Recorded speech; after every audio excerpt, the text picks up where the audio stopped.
Всем привет, меня зовут Раиса Зубарева. Вы на канале Движение за независимость Саха.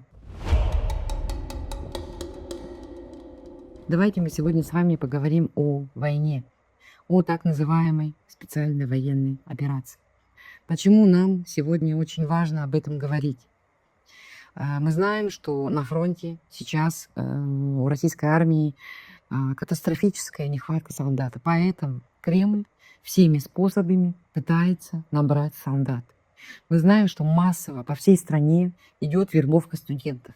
Студентам обещают, что они будут работать с дронами, дроноводами, да, с беспилотниками, но на самом деле это не так. Мы с вами понимаем, сами студенты это понимают, да, поэтому желающих на самом деле очень мало со стороны студентов. Плюс Кремль пытается завербовать на войну срочников. Всеми правдами и неправдами срочников тоже заставляют подписывать контракты. Последний скандал, 20 солдат-срочников в Комсомольске на Амуре, которые проходили службу, подписали контракт, и мамы туда поехали. Посмотрим, чем это все закончится. Солдат-срочников берут, студентов берут по всей стране, Республика Саха не исключение. И все это происходит на фоне большого количества потерь на фронте.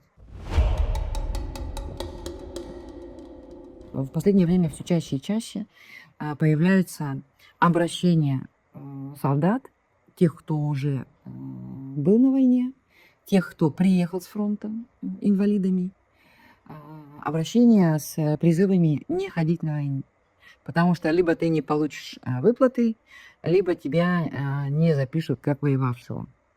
И вот, если ты был солдатом, тем более срочником. По последним подсчетам телеграм-канала «Погибшие из Республики Саха», в Республике Саха больше 3000 человек, мужчин, погибло или пропало без вести. 3000 для республики с относительно небольшим населением – это огромная цифра. Тем не менее, поток людей на войну не прекращается. Контракты продолжают подписывать. Почему? Во-первых, это, конечно же, деньги. Сегодня якутянам, которые подписывают контракт с Министерством обороны, обещают серьезные выплаты. Общая сумма выплат составляет 2 миллиона 600 тысяч рублей. Для многих жителей республики это деньги, которые невозможно заработать на обычной работе, даже там, я не знаю, за год, наверное, да. Люди таких денег просто не видели, в руках не держали. Вот. На этом именно построена вся система набора. Мы понимаем, что вербовка сосредоточена в самых бедных регионах и в национальных республиках. И это делается осознанно. Кремль понимает, что если он начнет массово набирать людей в Москве, Санкт-Петербурге, там, я не знаю, в Екатеринбурге, то есть в крупных городах, то это может вызвать серьезные массовые протесты. А в регионах, в национальных республиках, где население запугано до такой степени, что они даже чихнуть боятся, да, совершенно спокойно можно вербовать людей на войну. Вы посмотрите телеграм-каналы, там реклама войны буквально через один пост идет. Будь мужчиной, иди на войну, зарабатывай деньги. Буквально до того доходит, что не на что купить подарок любимой, ну так иди на войну. Хочешь сделать карьеру, иди на войну. Для людей, которые живут в постоянных долгах перед банками, да, в основном, или перед там микрокредитными организациями, конечно же, единственный способ со всеми этими кредитами и долгами расплатиться – это пойти на войну. Я хочу сказать, что Республика Саха вообще лидер по задолженности перед банками. На каждого жителя Республики Саха в среднем приходится почти 800 тысяч рублей долга перед банками. Но долги есть не только у людей. Долги есть и у целого региона, да, у нашей республики. Допустим, государственный долг составляет на сегодняшний день 72 миллиарда рублей. Это столько мы должны Кремлю. Несмотря на то, что мы якобы считаемся кладовой Российской Федерации. Несмотря на то, что у нас огромные природные запасы, ресурсы. При этом растет задолженность по зарплатам. Уже есть случаи невыплаты зарплат многомесячные. Здесь, конечно же, возникает закономерный вопрос, как так получается, что Республика Саха, богатая на природные ресурсы, оказывается в такой долговой яме. Ответ очевиден. Кремль специально загоняет Республику Саха в долги. Для того, чтобы вот все это напряжение, все это давление создавалось, да, невыплаты зарплат, задержки и тому подобное, да. Людям в этой ситуации что делать? Конечно же, единственный способ для того, чтобы расплатиться и нормально поддерживать жизнь своей семьи, мужчине, что делать?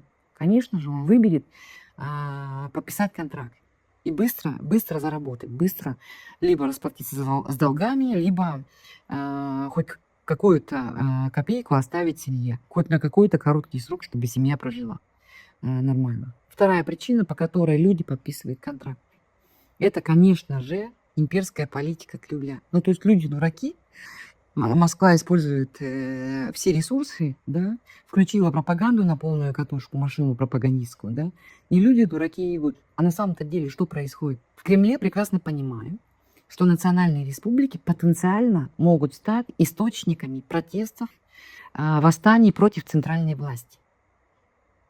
Посмотрите, что делал целенаправленно все эти годы Путин. В 90-е годы мы получили суверенитет. Все эти годы Путин что делает? Он нас от этого суверенитета избавляет. Понятно, что не всем это нравится. Даже, я бы сказала, всем это не нравится. И поэтому в будущем, Кремль это прекрасно понимает, народы России восстанут против такой вот политики жесткой Кремля. Именно поэтому, а кто восстанет, да? Кто будет стоять на баррикадах? Конечно же, молодые активные мужчины, пассионарии, да? И вот отправкой, вербовкой их на войну Кремль решает вот такую политическую свою задачу лишить национальной республики активного мужского населения. Для того, чтобы они, да, не возглавили мятеж против центра. Особенно в условиях неудачной войны. То есть, если Россия проиграет, и это спровоцирует внутренний конфликт и борьбу за власть, тогда начнется парад суверенитетов. Россия это прекрасно понимает, Кремль это прекрасно понимает, да? И республики начнут отделяться. Те республики, в принципе, национальные, которые уже к этому готовы. Это и Северный Кавказ, это и Башкортостан, Татарстан, Бурятия, и мы, Республика Саха. То есть это новые, уже практически готовые независимые государства. И если Россия проигрывает в войне с Украиной, то конфликт внутри, отделение этих национальных республик, оно неизбежно. Кремль это понимает, поэтому он заранее зачищает вот эти этнические национальные республики. Зачищает, чтобы некому было выйти против Москвы воевать. Вообще Кремль давно показал свое реальное отношение к национальным республикам. Давайте возьмем хотя бы этот факт, когда Владимир Путин подписал о том, что национальные языки в национальных школах не обязательно учить. Обязательно к изучению русский язык, а национальные языки учатся как факультативные. Вот этот факт показывает нам, как на самом деле к нам относится Кремль.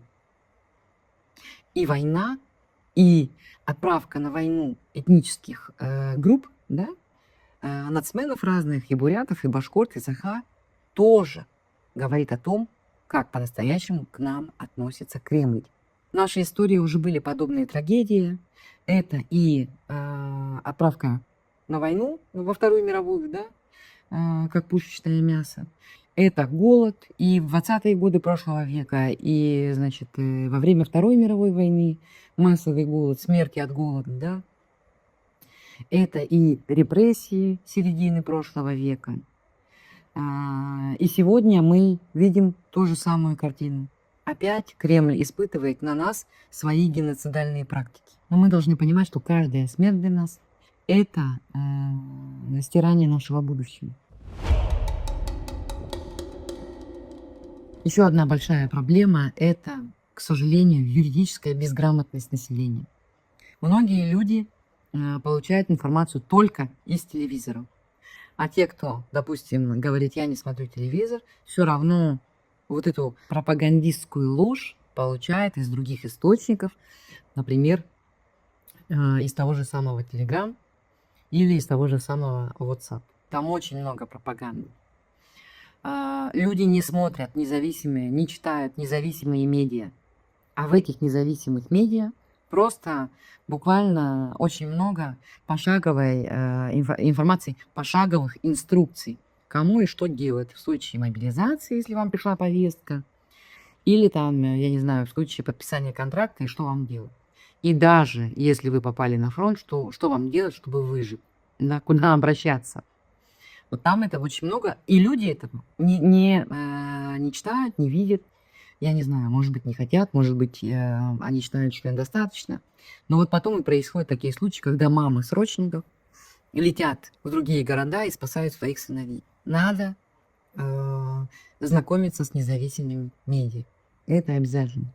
Для того, чтобы выжить в этой стране. Люди должны понимать, что контракт сейчас бессрочный. Да? То есть, если ты подписываешь контракт, то ты буквально даришь свою жизнь Министерству обороны. Министерство обороны будет распоряжаться твоей жизнью. Захочет, он тебя назначит водителем, перевозить снаряды и еду, да, в зоне боевых действий. А захочет, он тебя поставит в пехоту, штурма отправит. Вот. А жизнь штурмовика, она очень короткая. Особенно трагична ситуация со срочниками. Срочников сейчас, конечно же, всеми способами и угрозами, и давлением, и обманом заставляют подписывать контракт. Мы знаем эту вот ситуацию, еще раз повторю, да, когда мамы срочников, 20 срочников из республики Саха выехали в Комсомольск-на-Амуре для того, чтобы спасти своих детей, которых насильно заставили подписать контракт. Подобные случаи, я хочу сказать, что по всей стране происходит массово. И срочников, и студентов сейчас вербуют на войну. Поэтому единственный совет студентам не поддаваться, родителям разговаривать со своими детьми, не поддаваться ни на какие угрозы, ни на какое давление со стороны преподавателей. Преподаватели тоже тем самым зарабатывают себе деньги. Потому что любой контрактник, который пришел от тебя, это вот акции же, да, по всей стране действуют. Приведи друга и получи скидку, получи бонус, да. И преподаватели за это тоже получают деньги. Поэтому с детьми разговариваем, студенты не подписывают никаких контрактов. И желательно, чтобы молодые люди вообще не шли в армию под любыми предлогами. Альтернативная служба, отказ от службы в армии по религиозным причинам, да, или там по пацифистским причинам, да, болезни. Покупайте справки, делайте справки. Пусть ваши дети не идут даже на срочную службу, потому что, как мы знаем, уже сейчас на практике видим, их там обязательно тем или иным способом заставят подписать контракт. И с подписанным контрактом уже будет намного сложнее вернуть ребенка домой, чем вообще просто его туда, в эту армию не отдать. И отдельное у меня обращение к родственникам наших саха-парней военнопленных. Пожалуйста, всеми силами отговаривайте их от возвращения домой. Мы ни разу с вами не видели, чтобы хоть один пленный появился в информационном поле. Мы много видели обменов, когда парни Саха из плена возвращались домой. Много видели таких обменов. Много видели, то есть таких парней, да? Но мы не знаем о судьбе ни одного из них. Скорее всего, ни один из них не вернулся домой. Почему? Потому что российская армия сейчас практикует отправку тех, кто вернулся из плена, обратно на войну. Сразу же, без попадания домой, без отправки домой, без отпуска, без реабилитации, без всего. 2 недели они проводят в этих вот военных городках и обратно идут на войну. И их будут отправлять, и их отправляют столько раз, сколько им потребуется для того, чтобы солдат все-таки погиб. Поэтому всеми силами, всеми правдами и неправдами отговаривайте своих пленных возвращаться домой. Давайте хоть таким образом сохраним нашу нацию. Он, как военнопленный, имеет право отказаться от обмена. Он, как военнопленный, по Женевской конвенции, имеет право отказаться от обмена. Война рано или поздно закончится. они все это время, если даже проведут в плену в Украине, но они будут живые и здоровые и вернутся когда-нибудь домой. А если они сейчас поедут по обмену домой, то гарантированно их отправят обратно, и они уже никогда не вернутся. На этом все. Спасибо большое, что досмотрели до конца. Всех тех, кто не подписался, я призываю подписаться на наш канал, поставить лайк этому и другим видео и оставить свой комментарий. Это нам очень поможет в продвижении нашего канала на YouTube. Спасибо вам большое. Скоро увидимся.